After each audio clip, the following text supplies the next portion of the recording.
Taste the Daily. Karur மாவட்டம் குளித்தலையில் திறனற்ற திமுக அரசின் தேர்தல் வாக்குறுதியை நிறைவேற்ற வலியுறுத்தியும் 4 அம்ச கோரிக்கைகளை வலியுறுத்தியும் தமிழ்நாடு அரசு ஊழியர்கள் சங்கம் சார்பில் கண்டன ஆர்ப்பாட்டம் நடைபெற்றது.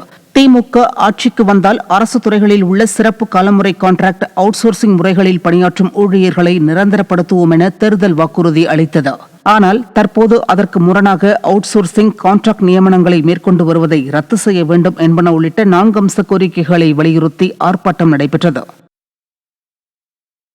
ராமநாதபுரம் ஆட்சியரிடம் இலங்கை கடற்படையால் கைது செய்யப்பட்ட மீனவர்களை மீட்க கோரி பாதிக்கப்பட்டவர்களின் குடும்பத்தினர் மனு அளித்தனர். கடந்த 5ஆம் தேதி மீன்பிடிக்க சென்ற 10 பாம்பன் மீனவர்கள் படகின் இயந்திர பழுதால் இலங்கை கடல் எல்லைக்குள் சென்றதில் இலங்கை கடற்படையிடம் பிடிபட்டனர். இந்நிலையில் தங்கள் கணவர்களை உடனடியாக மீட்க ஸ்டாலின் மாடல் அரசு அரசியல் செய்யாமல் மத்திய அரசிடம் பேசி நடவடிக்கை எடுக்க வேண்டுமென பெண்கள் மாவட்ட ஆட்சியரை சந்தித்து கோரிக்கை விடுத்தனர். இலங்கை கடற்படையால் கைது செய்யப்பட்டிருக்காங்க.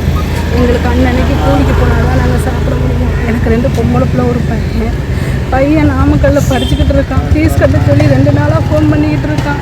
இவங்க வீட்டுக்கு வந்தால் தான் இவங்க காசு பரப்பி பணம் கட்ட முடியும். எப்படியாச்சும் வெளியில் மத்திய அரசு மாநில அரசு உதவி செய்யணும். எங்களுக்கு எப்படியாச்சும் வெளியில் கூட்டிகிட்டு வந்தீங்க. செங்கல்பட்டு மாவட்டம் ஊரப்பாக்கத்தில் முறையாக வடிகால்வாய் அமைக்காததால் லேசாக பெய்த மழைக்கு கழிவுநீர் சாலையில் வெளியேறும் அவல நிலை நீடித்து வருகிறது. இரவு லேசான மழை பெய்த நிலையில் காயத்ரி நகர் 3வது தெருவில் மழை நீருடன் கழிவுநீரும் கலந்து குளம் போல் தேங்கியதால் மக்கள் அவதியடைந்துள்ளனர். ஸ்டாலின் ஆட்சியில் வடிகால்வாய்கள் முறையாக பராமரிக்கப்படாததே கழிவுநீர் தேங்க காரணம் என மக்கள் குற்றம் சாட்டியுள்ளனர்.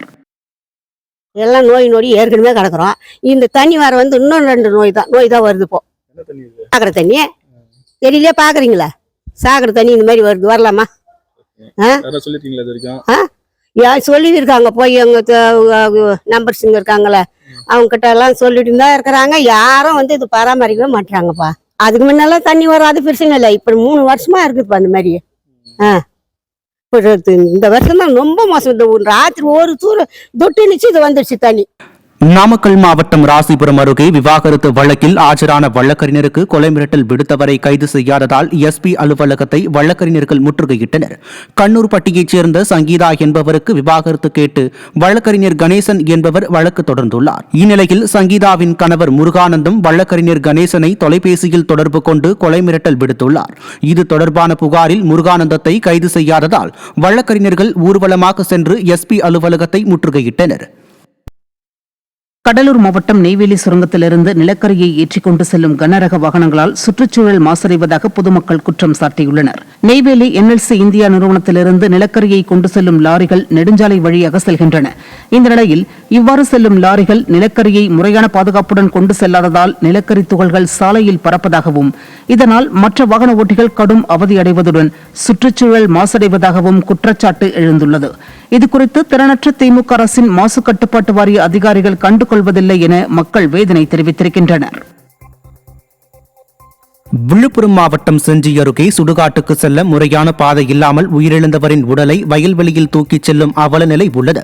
சுடுகாட்டு பாதை அமைத்து தரக்கோரி பலமுறை மனு அளித்தும் நடவடிக்கை எடுக்கப்படவில்லை என நல்லான் பிள்ளை பெற்றால் மக்கள் குற்றம் சாட்டுகின்றனர். இந்நிலையில் அங்கு உயிரிழந்த ராஜி என்பவரின் உடலை வயல்வெளிகள் இடையே மிகுந்த சிரமத்துடன் சுடுகாட்டுக்கு எடுத்துச் சென்றனர்.